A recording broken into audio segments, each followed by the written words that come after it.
Welcome to the Non-Essential Podcast. I'm Steve Gibson. And I am the sad, empty bag of flesh that was Ben Matlock. A ghost of Christmas past. It's like but past as in P-A-S-S-E-D. Like, the ghost that destroyed Christmas time in general. Yes. So just before we were recording, I had told you earlier in the day I had gotten sick, and I said, I'll talk about it on air, because I've never shied away from some good poop stories. On Friday, my mom got really fucking sick. About as sick as I've ever seen her. And she just couldn't stop throwing up. Like around noon, she's like, I'm feeling kind of nauseous. And then the fucking avalanche started. And so that was kind of like, I was taking care of her, and it's like, well, this is a fun way to start a 4-day break. And, yeah.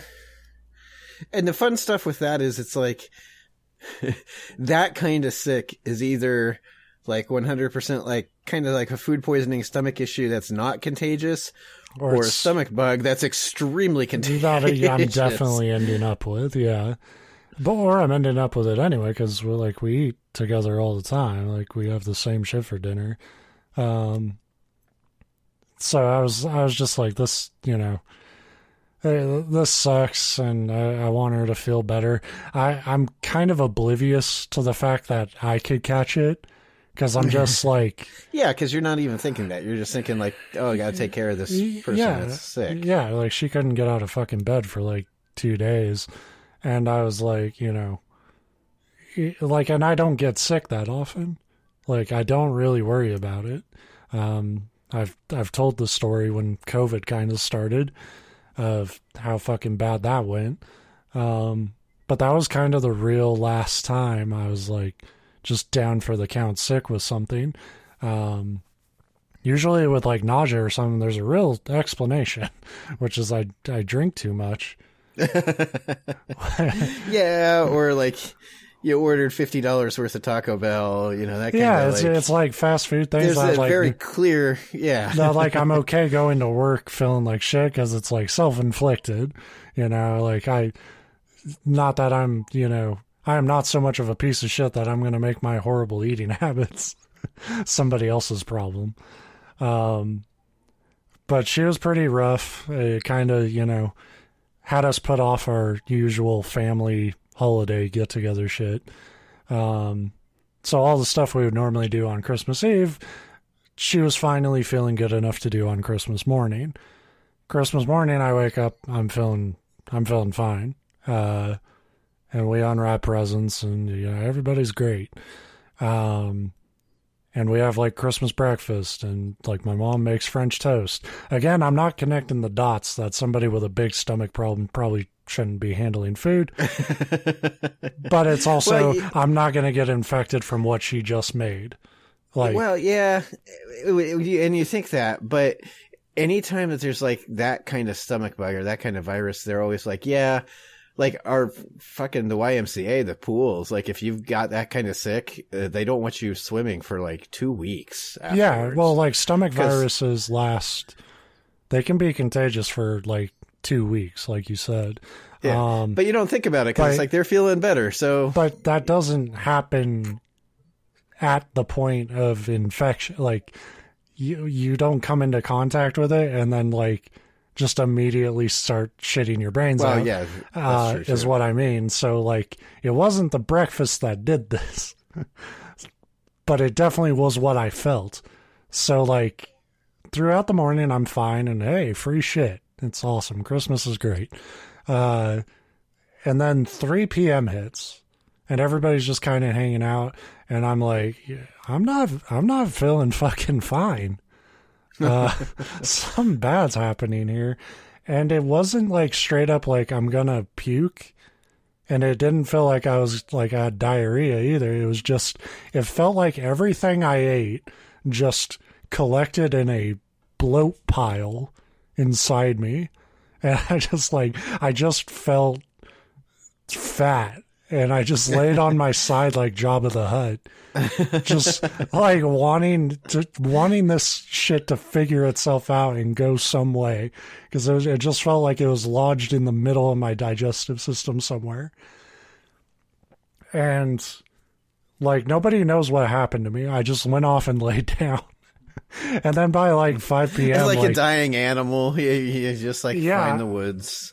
Yeah, and I'm just laying down on my side. I'm kind of watching shit on TV, but only to the point where it's like that's too much of a headache, and then I turn it off. But never really falling asleep or finding any relief. And then and it sucked because every Christmas my mom makes this tater tot casserole that I love. It's one of my favorite things she makes. And like I was really looking forward to it until 3 p.m. And then it was like, I don't know if I can ever eat again.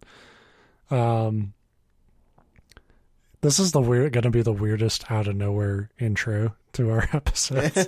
Well, if you haven't listened, if you have, you're like, yeah, this tracks. Hey, it's Ben. It's another day with Ben. Yeah, on this show we usually tell stories, but not of our own lives. But here you go. So yeah, and then like my mom doesn't even know like I'm feeling like shit, and she's cooked all this stuff, and then she sees like he's down and like the lights off and he's fucked up, and and like not in your bedroom, you were like in the garage. I was on the back porch like like he might be dead. You probably don't need to cook this trying to scare the neighbors. And she checks on me and stuff. It's like, okay, well, he might be out for a while. Like, no doubt, like, okay, he's definitely caught whatever the fuck she had. And then, like, an hour later, I throw up, I run to the bathroom, throw up violently, which is great because it's that thing where, like, there's a lot of food in your system, and you know exactly what food it was, and you get to re-experience it. In a much less pleasant manner, yes. And everybody has their opinions about like, oh, it was like there's never anything good to throw up, but I really think like sweet shit for me is the worst. Like any like French toast or anything like that, because that just like maple syrup hangs around, and any whiff of it just reminds you. Like, yeah, and you've got that awful like because vomit's like one of the worst things in the. Yeah. And then you've got this like it's like, oh sweet, candied vomit. Woo. Like that's not, I think for me the ultimate worst thing is when you have to violently throw up but there's nothing in your stomach, so it's all that like bile. And that's what happened to my mom, because like I said, she threw up a lot, but most of it was just pure bile after a while. Yeah, so you were lucky, at least in the fact that you loaded the fuck up. Yeah, and like some actually came out. I even joked with her as I'm like down on the ground by the toilet, because she ran in to make sure I was okay when it was over. And I was like, that's how you throw up. Ever trying to outdo my family. It's dripping from the ceiling. Yeah. Yeah. Oh, top good day, ma'am. And then like I went back to bed.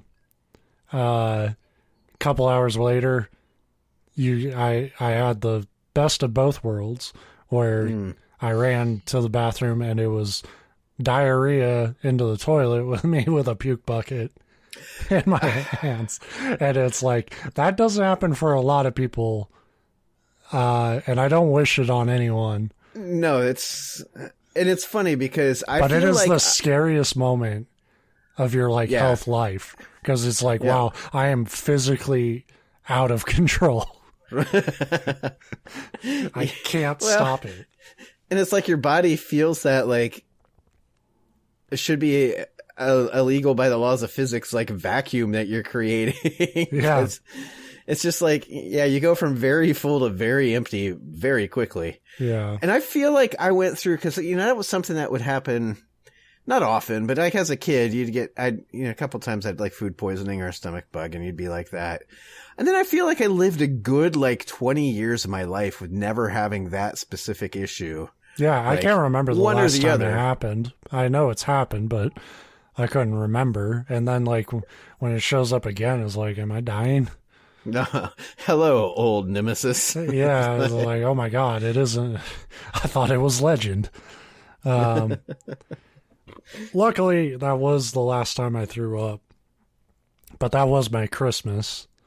The next day, it was just down for the count unless it was like diarrhea. And it was... Which is a great thing in nature, too. It's like you feel like crap, you can barely move. And then we're going to give you the one ailment that you have to move the fastest you've ever moved. In ass, yeah. Right.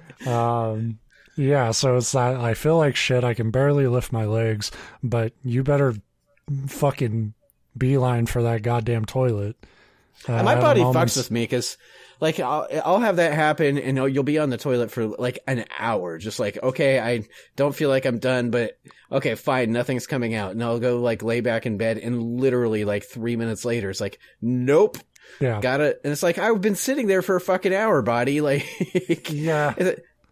I think there's something about the position of being relative comfort in your bed, like, because you're not comfortable, you're sick, but that's the most like comfort you're gonna get when you're sick is in your cozy bed, and your body's like, fuck you. You can... Yeah, but unfortunately, there was no rhyme or reason to this. It wasn't a matter of comfortable. This was the most I've genuinely felt like my stomach, like my digestive system, just broke down.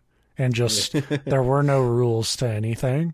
So it was like, we went to the old standby of like crackers and ginger ale and shit.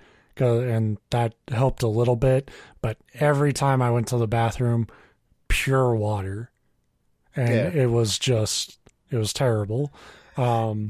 And I've gotten into this conversation about like snot before when you have those kind of like a nasal thing, but it's the same deal. Like you get to the point where you're like sitting there like, where is this coming from? You're like, I haven't ingested this much liquids probably in the last month. Like, am I going to die? Yeah. And it's like, I'm just, I work, kind of adjacent to the healthcare industry, and everything I read about is like, oh, you got to be careful. That could be dehydration. That could lead to dehydration. And it's like, but I'm laying in bed and I have water by me, but I'm like, the last thing I want right now is fucking water. I just want this to, on your stomach. I just want this to stop.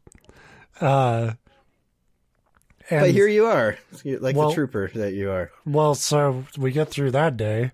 That was my last day off of my 4-day break. So, nice holiday break I had been looking forward to for months. Either went right cleaning up after window. A sick person or being sick. Like, yeah. And then I went to work the next day. I actually felt okay. Still kind of a tender stomach, so I didn't push it too much. No Takis for lunch. No, I did have a little bit of the casserole, and I was fine. The next day I felt fine, and I was at work until just after lunch. And then it gets similar pattern. Like, Ben, you're not fucking okay, dude.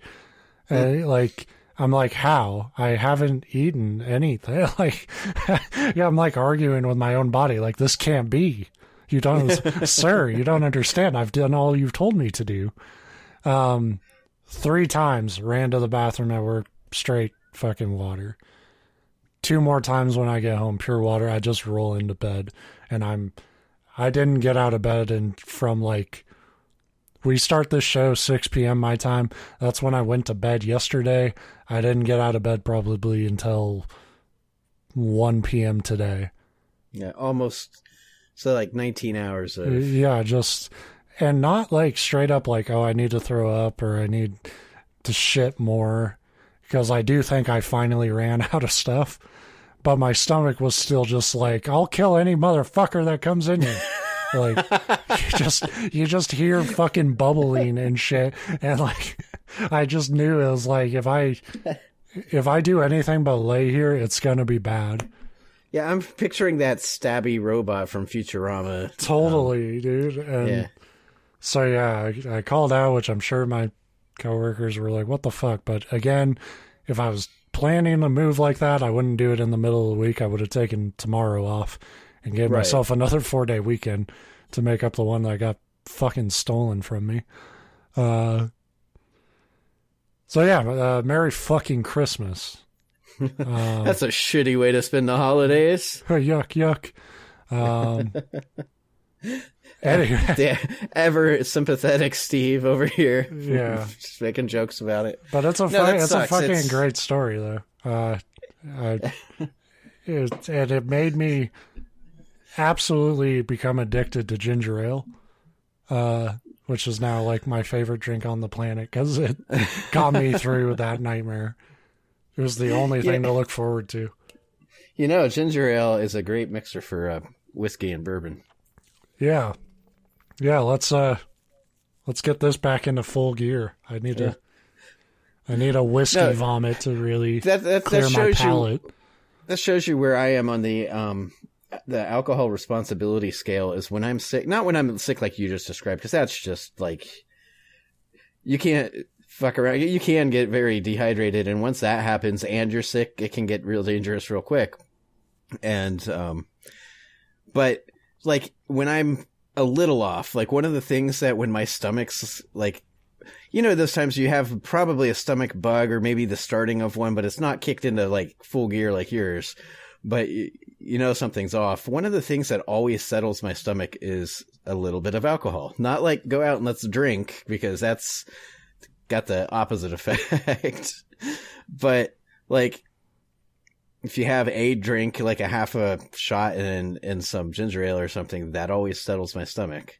So that's like, I think my internal organs are the alcoholics, and like the rest of my body is just a hostage. Yeah, I don't really have a good like knowledge of trick for anyone. Yeah. It's like, to me, it was just like when I was trying to help my mom, you know, get through whatever this fucking hell virus was. I was just like, you know, just, you know, even though you don't want to, make sure you're getting sips of water. I don't want you getting dehydrated. And yeah, throw up when you need to. I think what it is my approach. And this sounds like you definitely did not need this approach in this situation. More often than alcohol, because that's not a responsible response to being sick. But more often when I'm like that, coffee is what I want, because it's like this will either help or it'll get so bad that it'll clear everything out. One of two things will come from. I did have coffee that day. Yeah. And I always feel like it gets the bad stuff moving. 4-day cleanse, it did not clear everything out. 4-day cleanse. That's the new book. You would sell so many copies of that. Yeah, just plop a little virus into your water and watch the results. I guarantee you, I haven't weighed myself since all this went down. I'm probably in the best shape of my life. Yeah, well, weight-wise anyway. Yeah, mentally, I've given up. Move over, Weight Watchers. This is Weight Blasters. My spirit's crushed, and I've never felt weaker, but I can fit into some jeans. And that's what matters. So, I didn't want to take half the episode with my story, but I knew I was going to tell it. Well, anytime shitting goes down, I have to publish it onto the web. Anybody that follows you on Twitter has to know just how much joy you get out about talking about shitting. So I knew that while you got screwed out of Christmas, like that would be your Christmas, is talking about this. My gift. I fucking have a shitting story to talk about. Yes. You know, it's bad though. I didn't really have I think I only had one shit joke I made about it in the entire duration. I was a little suspicious because I didn't see you, and we were busy too, so I wasn't online as much the last few days either. I was definitely busy. But I'm a little surprised. Well, maybe it had to do with your mom. I was actually a lot surprised I didn't see anything during that fucking Eagles game Saturday. Oh, I did tweet about that. I just tweeted 3rd and 30 in a frowny face because that's all I was so that is all I'm going to take about that is all I'm going to take away from that game. That They gave up fucking 3rd and 30, and it should have been impossible. I'm not even a big Eagles fan like you are, but I root for them mostly because you like them, and they're not generally in direct competition with Cleveland, because Cleveland is not in competition with anybody except themselves. But the one thing I was looking forward to, because we had a busy holiday weekend planned, but Saturday wasn't busy, and I was like, I get a Browns game on Christmas weekend to watch. Fuck yeah. Well, of course, they scheduled the Browns and the Bengals game at the same time, and when you live in Central Ohio, the CBS gets the rights to both, so you only get one or the other. And of course, and I'm not saying they made the wrong choice here, but they aired the fucking Bengals game because they're actually relevant. Yeah. But I didn't realize that because I never look ahead. I always just assume the Browns are playing, I'll get to watch it. So I sit down, I turn it on, and there's no fucking Browns, and I was so pissed. And then they lost anyway, so it really didn't matter. But so the Eagles was my thing. I'm like, but at least the Eagles Cowboys, like, I kind of care about the Eagles, and it's a rivalry game. Yeah. Yes. And then I sat down, and that game pissed me off so much because it just... I mean, it was a competitive game. I even with a backup quarterback, I genuinely thought they were going to win it. Because I still think Philly is a better team, but they shot themselves in the foot that entire game. That's why I was so mad. 4 turnovers is just, you can blame whoever you want for them, but you're never going to win. No, if you do it. I can't say never. The Browns, I remember last year, had 5 turnovers against, or maybe it was 2 years ago. It had to be a couple years ago, because I think it was against Brady, but he was still with New England. And they had 5 turnovers. No, that was the game they were playing Green Bay on like Thanksgiving or Christmas. So it wasn't against Brady. It was against Rodgers. Yeah. 5 turnovers that we got, and I think they only gave up 1. So the margin's still 4, and they still fucking lost. Yeah. It's like good show, old chaps. Yeah, that's an accomplishment. Saying never might be a hyperbole a little bit there. But against a good team like, well, I hate to say good team, but they are. Dallas is a good team for sure. Yeah. So against a team like Dallas, you can't get away with. Yeah, and I don't think Dallas had any. I think they had the one, the pick 6 at the very beginning. I don't know if they had any after that. No, they were very good with the football after that. So anyway, my point was I needed that. My point is that we think it's a virus, but I still think my football team's performance made me violently ill. That's what I was ready to guess, but the timing seemed a little off. Unless it was just you were so shook by that. It took. That was Christmas Eve. It only takes 24 hours for a loss to really sink in. Apparently. So anyway. Well, I do have something this week. I wasn't sure if I would, but I do. Okay. So we should probably get to it. Yeah, let's do it. So this week's story comes from a website that deals in like paranormal type stuff, and it's one for some reason that my like news feed, gives me. It feeds up all the time, and I just ignore it. Like I generally refuse to click on any of those because I don't want it to continue. Like I don't want it to train the algorithm to keep giving me these, because it's always the like Alabama woman, makes Thanksgiving dinner for Bigfoot but fails to get a clear picture. It's like, yeah. That kind of website. But this was something that I had come across separately and didn't realize right at first that it was on it. So the article that I'm going to have in the source this week says that this is supposedly an urban legend that, like as all urban legends supposedly are, is based on a true story. However, my extensive, which means less than 5 minutes, amount of research, which means Googling, failed to find anything else about this specific story, like anywhere, and the article itself doesn't cite anything. Mm-hmm. So who knows? Again, it's not the highest caliber of website, but it's listed as a true story. So instead of just like reading somebody else's article / fiction or whatever, I basically rewrote it, and I'm going to call this a creepypasta based on an urban legend based on a true story, or based on a true story based on an urban legend, whatever. Okay. So we got to post it on the creepypasta fandom page. I probably should, because we haven't yet, and it's like, let other people talk about how fucking bad I would love to read those comments. It's a little redundant. But you know what would happen is I'd post it and be like, yeah, all right, roast me. And it would be worse. I wouldn't get any feedback. And then you'd be just like one comment from me. This guy sounds like a dick. It was all right. Not even a comment on the writing. Just like, it's all right, but this guy's an asshole. So I called it the hotel with the painting. There was a faint click as the old clock on the nightstand ticked over to 3 a.m., but Hank barely noticed it. He had been sitting uncomfortably at the foot of the lumpy motel bed for more than an hour. His back was sore, his eyelids were heavy. Hank's determination had begun to wane. In his exhausted state, the evening's events grew increasingly jumbled. He wasn't even sure what he was expecting to witness, but he knew something was happening, and it was something weird. His job as a traveling auditor, which is the best fucking job in the world, had sent him all over the upper eastern Midwest. Over the years, he'd been no stranger to one-night stays in questionable motels, and though he'd seen a lot of unsavory things during those stays, he'd never witnessed anything like this goddamn painting. From the moment he entered the room, he noticed it. Unlike the countless array of forgettable, commercially produced art that typically graced the wall of these type of inns, this painting was clearly hand-painted and hung on canvas. There's something about the description of the upper eastern Midwest that's just like painfully, like, I know what it means, but it's just like painfully redundant. Like, it's just the upper eastern Midwest of the South. I'm glad you pointed that out because I specifically worded it that way for the absurdity of it. And again, a lot of this is based very closely on this story that I read. They didn't use that phrase, but it very well conveys the... I was in the northern part of the Middle South, and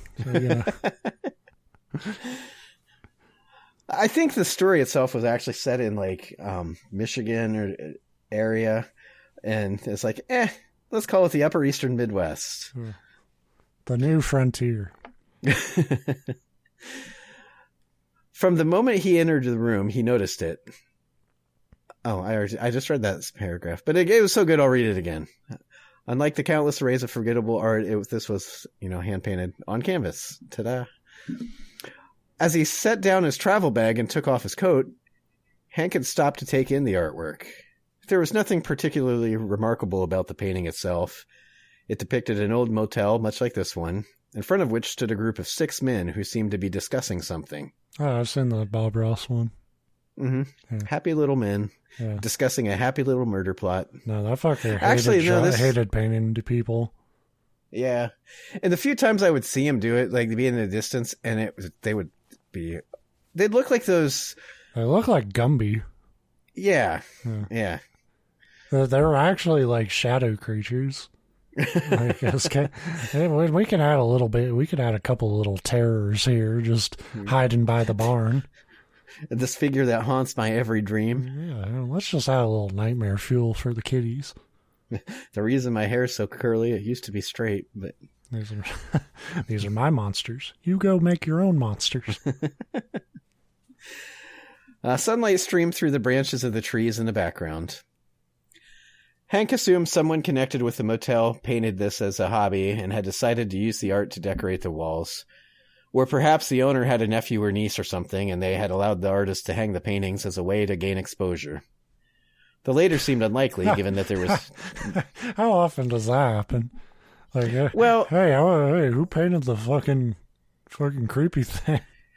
This is the thing, it happens a lot, but not in this setting. Like, if I wanted to help out a friend that was an artist, like, by getting exposure for that works if I own, like, a cafe and I do, like, a whole wall and, like, say, hey, this artwork is by such and such. Yeah. But, like, hanging a random painting in a random room at a motel, and then it specifically said, I'm not going to read the end of my paragraph here, because it was getting to it. There was no name or anything on it. So, like, what exposure would that be? Like, also, like, nobody thinks about paintings at hotels like that. Like, if you've ever been in a shitty motel and there's like a piece of art on the wall, all you're thinking is like, what evidence is behind that wall?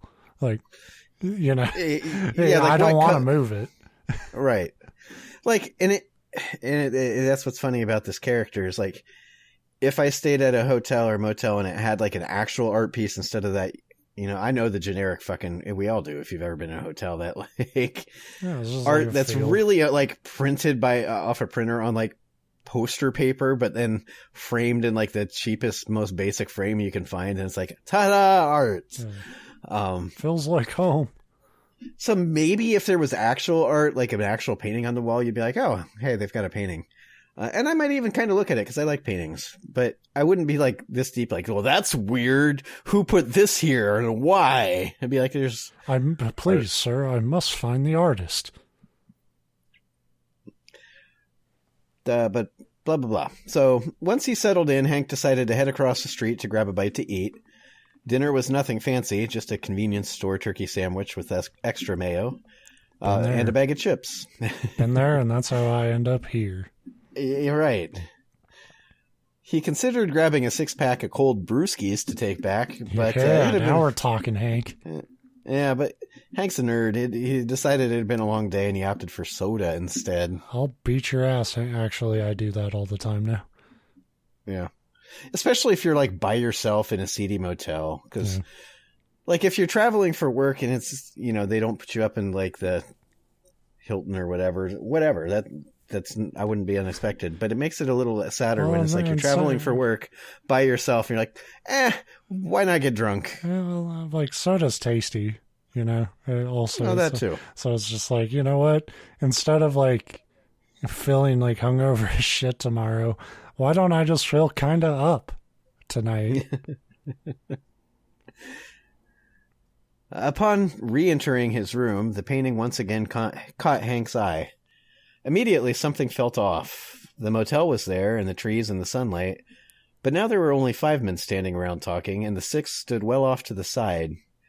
He was craning his neck and apparently looking at something high up in the sky, well beyond the edge of the painting. Hank rubbed his eyes blearily. I must be misremembering what I'd seen, he thought, or maybe this extended work trip is finally getting to me. These Dr. Peppers are hitting hard. He thought maybe he should have picked up that 6-pack after all. He was clearly wound too tight from the stress of his latest round of audits. And he knew better than anyone that staring at endless pages of numbers and logs and expense entries can scramble a guy's brain faster than egg on a hot skillet. Still, he could swear that the painting looked different than before, but he had no way to prove it, so he simply shrugged it off and went to bed. As opposed to, like, if he could prove it, then what? He runs out into the hall. Ha ha ha! Proof. Around midnight, Hank was suddenly awakened by something. A noise in the hallway, a car backfiring in the parking lot, gas from the questionable sandwich he'd eaten. He lay there listening to the sounds of a cheap hotel after dark, the rattling AC, the ice machine in the hallway, traffic from the nearby expressway. Nothing seemed out of the ordinary. Hank sighed and shifted position on the too-firm mattress. As his eyes adjusted to the dim light, his gaze fell back on the painting on the wall.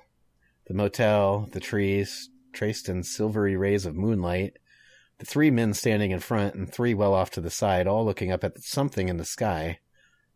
What? Hank rasped as he quickly sat up. The fuck? The fuck? Shit's about to get real. Oh my God. He grabbed his Glock and cocked it, even though it already had a round chambered. Oh. He tried to load imagine him trying to load like a revolver barrel into like the clip part of a Glock. Like, God damn it. Double guns. He had shrugged it off the first time, but now he knew the painting had changed. He had specifically noticed the golden rays of sun streaming through the trees. Now they were dark and moody, barely visible in the soft moon glow. There was definitely a single group of 6 men standing in front of the hotel. Then one had moved. Now 2 more had joined him. He stood up and ran his hand over the face of the painting, confirming what he'd already thought. Canvas, not a digital screen, not some kind of motorized piece that rotates slats on a timer to give the impression of changing picture. Just fucking paint on fucking canvas. Somebody came in and changed the fucking painting, he thought. Should be my first thought, too. What son of a bitch touched it? But he knew that that wasn't very likely. Sure, the first time the painting changed, he was out of the room. Yes, he'd locked the door, and yes, he'd checked to make sure. Ever since his laptop was stolen in St. Louis, he'd developed a habit of doing this. That didn't really mean shit in a place like this, though. Motel staff could be as shady as the guests, if not more so. But that was all irrelevant. He hadn't left the room this time, and the interior bolt latch was still securely fastened in place. His room wasn't an impenetrable fortress, but it was extremely unlikely that somebody could have broken in without waking him, and even less likely that someone would have done so just to change a painting on the wall. No, the only explanation was that somehow the painting itself was changing. That's the type of shit I would get good at breaking and entering to do. Right. Yeah, not take anything, just fuck with people. Slightly change their motel paintings. I would spend years training just to do something like that just because I think it's funny. And then the first one I tried to do it on, I'd get shot because the person inside would have been like sitting on the bed with their gun ready for it. Yeah, there's like one guy just sitting on the toilet with a gun in hand. Yeah, I picked the paranoid guy that watched Pulp Fiction. It's like, I'm not ever going out like Travolta did. Yeah. Was that so bad? He was reading a good book. So somehow the painting was changing, but why? What did it mean, and how? That's what Hank intended to find out, and that's why Hank had spent the last 3 hours sitting uncomfortably on the edge of his bed, his eyes never once leaving the painting. But now his back was stiff and aching, and he was just so fucking tired. So at 3:13, Hank slumped back down onto bed. He could still see the painting from this position, but now that he was laying down, his ability to resist sleep escaped him, and he fell back into a deep slumber. The next morning he awoke with a start, half expecting to find himself standing in front of an oil-painted motel looking at something in the sky. But that would be ridiculous. The painting on the wall had returned to its original configuration, daylight with 6 men in a single group talking to each other. It was anticlimactic as hell, and Hank lost all hope of ever selling this story as a Hollywood scriptwriter. I added this part because it's like the picture's changing. I'm going crazy. Oh, it's back to normal. Oh, turns out it's that same picture of dogs playing poker. He was still curious, and as he checked out that morning, he asked the young woman working the front desk about the painting. Who painted it? Where'd it come from? What's its deal, yo? The woman, who was like some 20-year-old, was like, could you please leave? How do you have my notes? that is basically the next sentence. The woman was likely confused and annoyed by the older man's incessant questioning, shrugged and said she'd only been working there a few weeks and didn't know anything about the decor.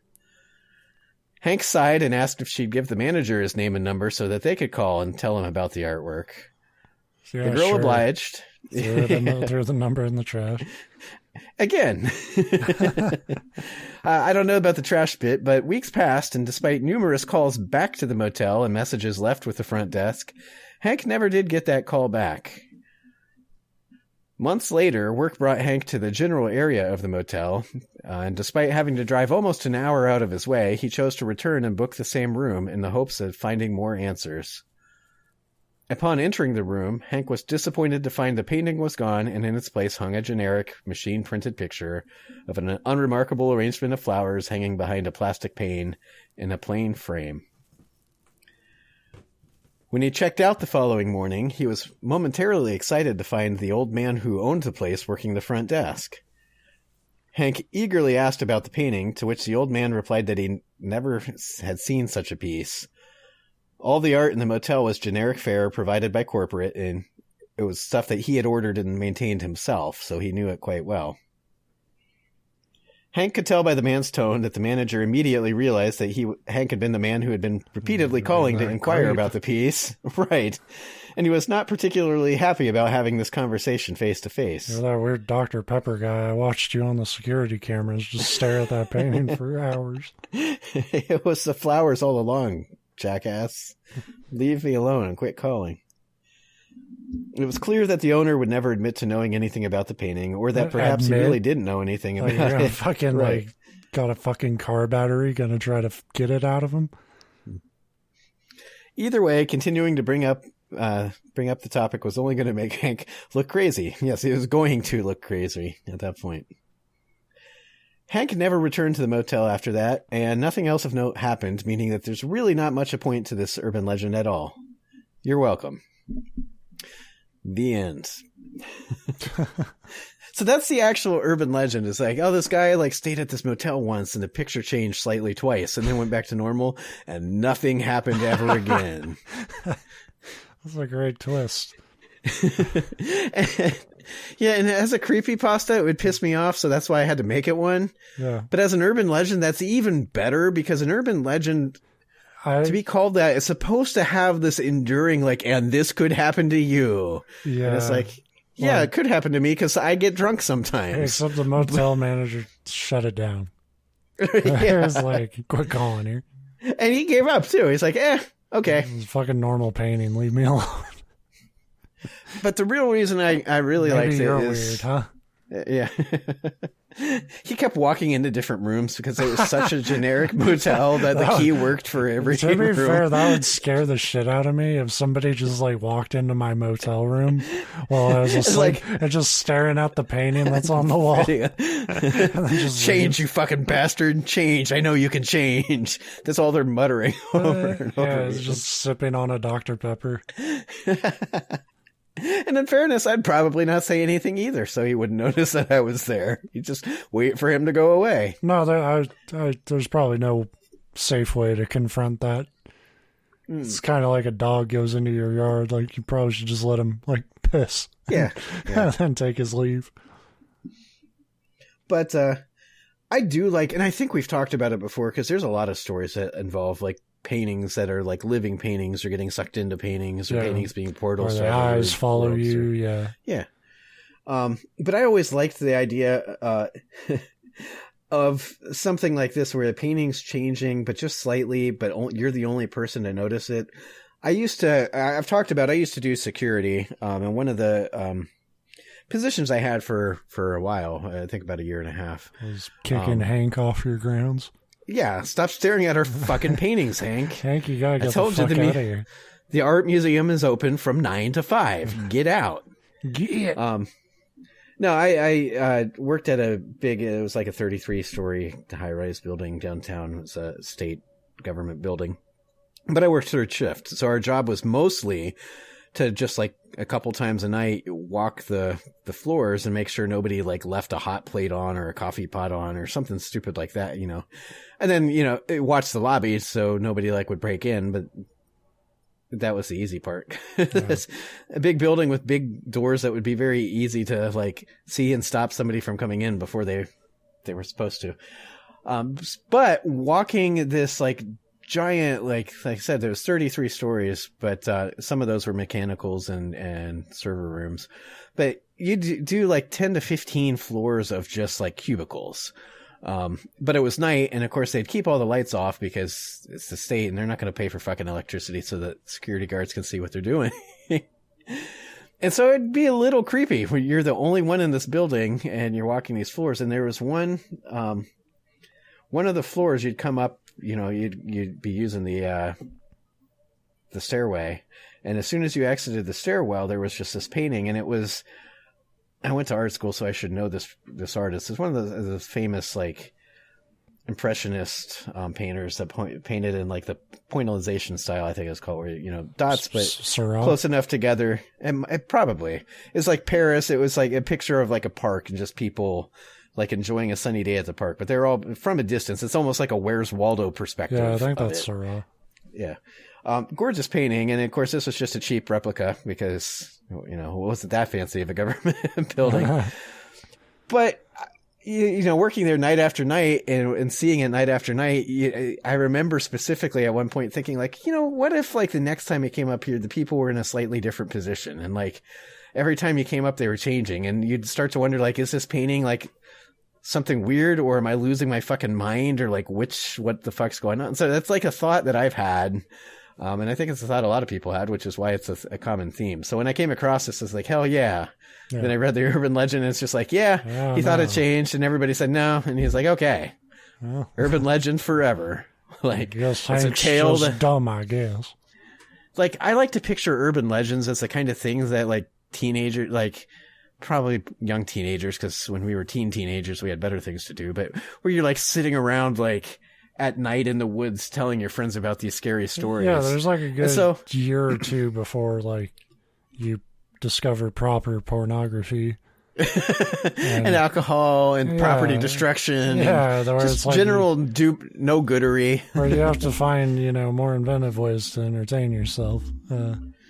But yeah, there's a couple years there where like just telling like these urban legends is creepy. Yeah. So I really love the idea of a bunch of like teens sneaking off at night and meeting in the woods to tell the story of the traveling auditor that once thought his painting changed a little bit. Yeah. I remember that Are You Afraid of the Dark episode. And the story's still being passed down from kid to kid today. And to this day, it's a story that Hank's children wish he would stop telling. Because it goes nowhere. I mean, as a child, it is kind of a horror story, but not the painting part. The part about realizing you could grow up to be a traveling auditor. Yeah. Like, oh, fuck. The highlight of your trip is a six-pack and a turkey sandwich from a convenience store.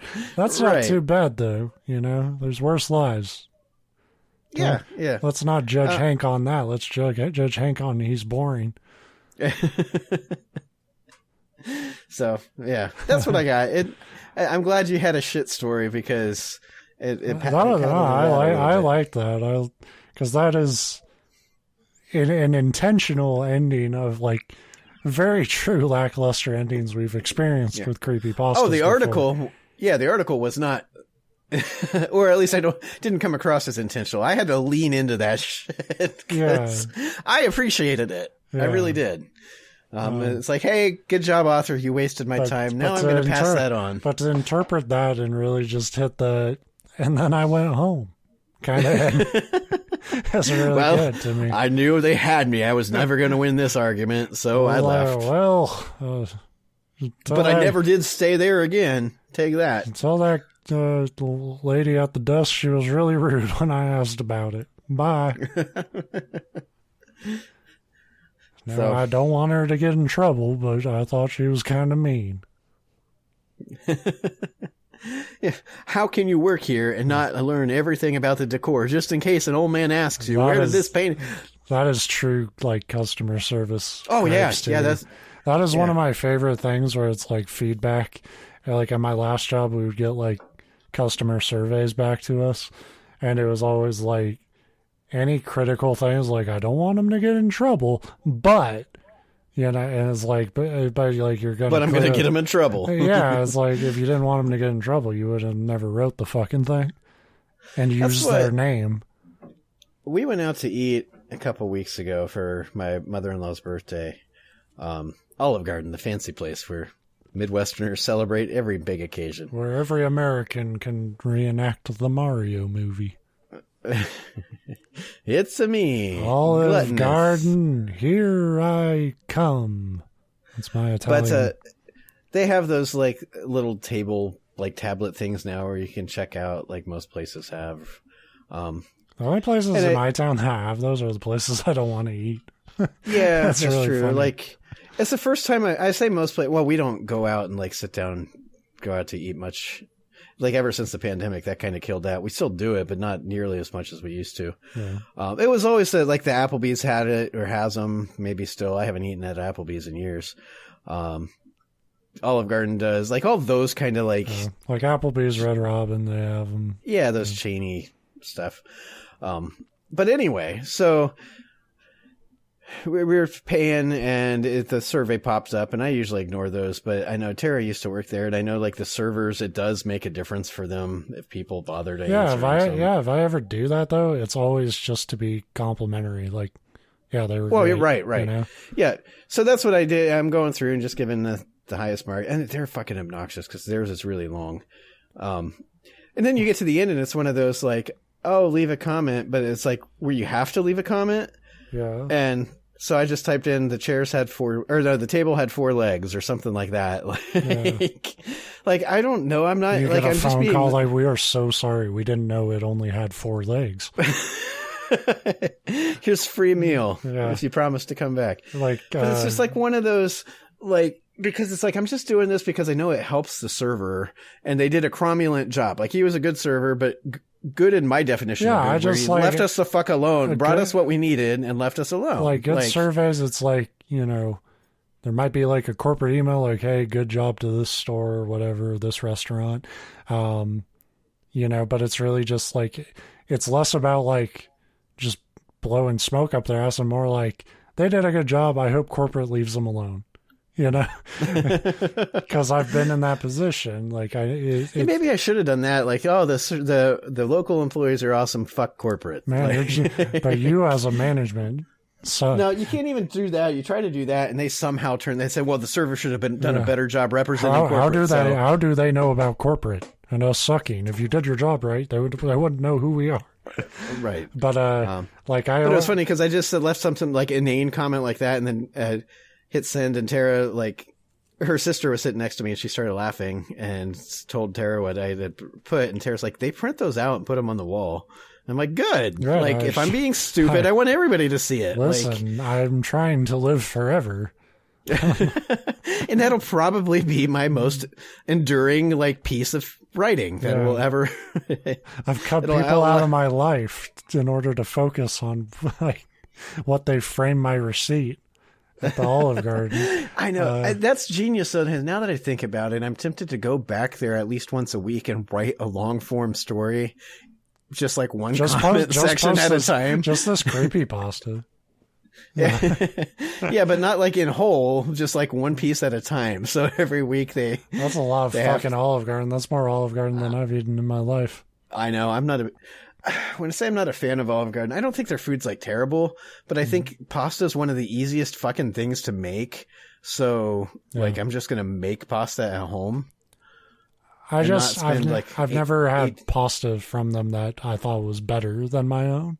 Like, there are Italian restaurants where I've been like, you know, this is really fucking good. Yeah. But they haven't been one of them. And it's not like Olive Garden's fine. But yeah, they're not bad. But what you're paying for is like, and it's let's up be to honest, like bread. $18 for a spaghetti. It's like just a plate of spaghetti now. Yeah, it's like it's never ending. Like, that's the thing. Like, your dish there is like fucking $20. Like, yeah, they give you bread, but there's another Italian joint like just down the street from my house that's the same price, and it's fucking way better. Just but all the rules that like Tara, when she worked there, they told me like the server, I think they've done away from it because I don't remember them doing it last. I've been there like twice in a year, but like you at least used to have to come to the table with like a bottle of wine and like be like, this is our bottle of wine so that we are recommending tonight. Would you like a sample? And like with a towel like around it and shit. And it's like, who the fuck do you guys think you are? Yeah. You're Olive Garden. You're the like, Applebee's of Italian food. That's on the fucking middle shelf at Safeway. Like, for like a third of the price too. Yeah, it's like you can't bullshit me. It's funny though, because it's not the best pizza place in town, but it is the cheapest and the closest. And of like the chains, I get Domino's a lot. Again, I'm kind of explaining to people how the first story of today's episode came to be. But it's the culmination of just a lot of bad decisions. One virus being like the fucking light on the fucking powder cake. But when I order from them, what I also like about Domino's is they're cheap, and they almost look for reasons to give me free stuff. And they always like send me like, how was your service? You know, and it's like, since the pandemic, the service is perfect because I order the food, it shows up at my door, and I don't even have to answer my door anymore. Right. I just have to remember to check. Yeah, like I still tip really well because I believe in that. But I don't want to interact. And this gets me pizza without having to do so. So this Domino's surveys are just like, the first thing they ask is like, score out of 1 to 10. What would you give it? And I always give it a 10 because what we talked about, just, you know. Well, the other thing, you've worked in corporate settings now too, like I have. And they do this corporate bullshit where it's like 10 is good. Anything that's not a 10, you're in trouble. Yeah, if I give them a 9, they're going to be like, well, how could it improve? Right. which is really funny though, because if you give it a 10, they're still not satisfied with it. And they're like, so it goes to the next page and it's like, tell us why. And I was like, no, I'm not going to tell you why. I wanted pizza. You brought it. And that's, that's a 10 out of 10 experience for me. So yeah, the corporate world of feedback is, it's fucking stupid. It's stupid, but I hope any of our listeners, if you don't participate in them, but like praise your staff, and if you can, be really funny about it. Yeah, like I said, and even if they were only mediocre, give them all 10s. If they were so bad that like you don't want them to get 10s, then just skip the survey. Like, don't do a negative survey, because I feel like that's too much of an asshole move. Yeah, it's like if something like really went wrong that you need to fix, then you can like communicate that with them directly. But those surveys just go to a fucking corporate machine that's just going to be like, like you're fucking up, email to someone, like, it's just going to make somebody's day a little fucking shittier. Be like me, be really simple. Yeah. Like my pizza orders aren't that fucking complicated. I want extra pepperoni and I don't want to talk to the delivery guy. Extra pep, no talk. Yeah. That's what they shout. I call it the pep and step. I get the pep, you take it a step. Fuck, there's another t-shirt. It's been a while. We needed one. Yeah, you can tell I'm feeling better. I got merch ideas. Luigi's Pep and Step. That's just an Italian guy on the box like, shh, no talking. Oh, I love it. Anyway.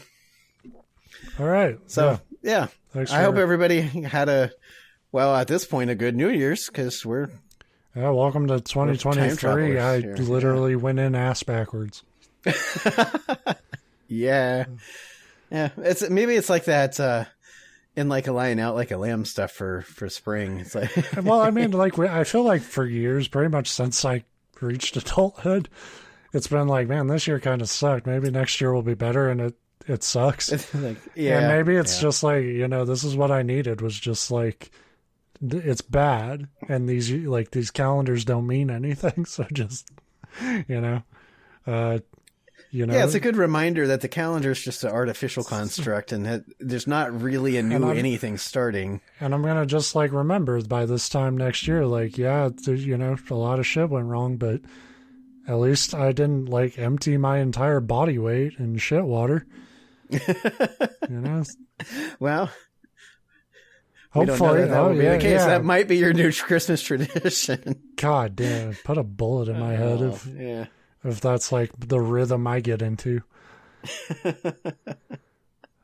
Anyway, thank you for listening. We will be back next week with hopefully better health.